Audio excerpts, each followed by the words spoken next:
ये सवाल होता है कि क्या मैं खुद अपने फंडामेंटल राइट वेव ऑफ कर सकता हूं? क्या मैं सरकार को अधिकार दे सकता हूं खुद कि मेरे अगेंस्ट आप डिस्क्रिमिनेट कर लो? क्योंकि आजकल हम सरकार को भगवान मानने लगे हैं कि अवतार हैं, सरकार जो है वो अवतार है ना, तो उनको भगवान मानने लगे हैं। तो हो सकता है आप अपने राइट सरेंडर करने पे आ जाए कि आप तो गला काट दो, कोई दिक्कत नहीं है। क्या आप ऐसा कर सकते हैं? क्या क्या इंडिया में एक व्यक्ति अपने फंडामेंटल राइट वेव ऑफ कर सकता है? क्योंकि most of the fundamental rights are available against the state only. तो क्या आप सरकार के फेवर में अपने अधिकार वेव ऑफ कर सकते हैं कि साहब आप तो मार डालो, कोई दिक्कत नहीं है, देश की रक्षा के लिए हम, देश के विकास के लिए हम जान दे देंगे?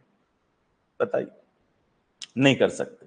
इस पे जजमेंट्स हैं जिनमें कहा गया कि भारत जो देश है, कई जगहों पे ये होता है, अमेरिका में प्रिंसिपल्स चलते हैं, लेकिन भारत जो देश है, हमारी जो एजुकेशनल स्टैंडर्ड्स हैं, एजुकेशन का जो स्तर है हमारे यहाँ, या हमारे यहाँ जो अवेयरनेस का स्तर है, वो इतना बढ़िया नहीं है कि लोगों में इतनी समझ बूझ हो, है ना। एक क्वार्टर और कंबल के चक्कर में जनता वोट दे आती है, नेताजी आके पैर छू लेते हैं, इस बात पे वोट दे आती है जनता यहाँ। तो ये इतनी समझदार नहीं है कि अपने अधिकारों के महत्व को समझ पाए, इसलिए इनका भरोसा नहीं है किसी दिन ये भगवान का अवतार मान के सरकार को अपने राइट सरेंडर कर सकते हैं। इसलिए सुप्रीम कोर्ट ने कहा है कि साहब आपके पास ये अधिकार है ही नहीं, आपके पास ये अधिकार है ही नहीं कि आप अपना राइट सरेंडर कर दें। और कोर्ट ने कहा ये हमारी जिम्मेदारी है कि हर व्यक्ति का फंडामेंटल राइट सिक्योर करें, और आप खुद चाह के भी वेव ऑफ